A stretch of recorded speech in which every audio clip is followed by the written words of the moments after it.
আকস্মিক বন্যায় বিপর্যস্ত যুক্তরাষ্ট্রের টেক্সাস অঙ্গরাজ্যটির কের কাউন্টিতে এখন পর্যন্ত প্রাণ গেছে অন্তত ৪৬ জনের, যার মধ্যে ১৫ জনের শিশু। এছাড়া এখনও খোঁজ মিলছে না অন্তত ২৭ জনের।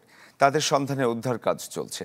পরিস্থিতিকে প্রাণঘাতী ও অত্যন্ত বিপজ্জনক বলে জরুরি অবস্থা ঘোষণা করেছে স্থানীয় প্রশাসন।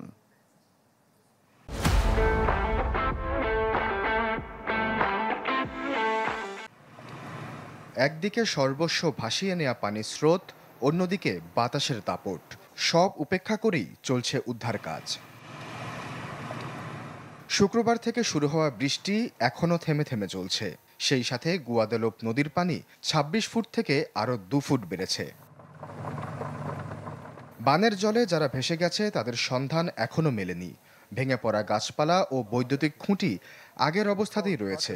যত সময় পেরোচ্ছে ততই দৃশ্যমান হচ্ছে প্রাণহানি।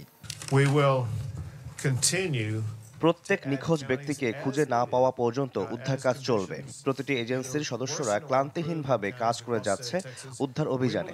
আমাদের জন্য এটি একটি কঠিন সময়।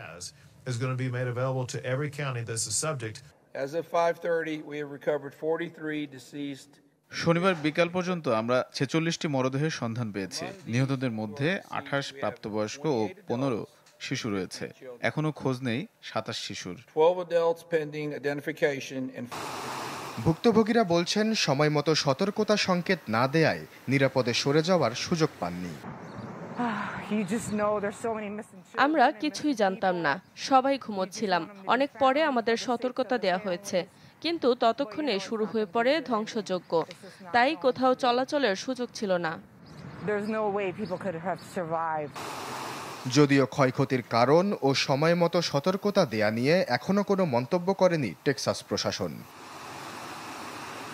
আশ্বাস চৌধুরী, চ্যানেল 24।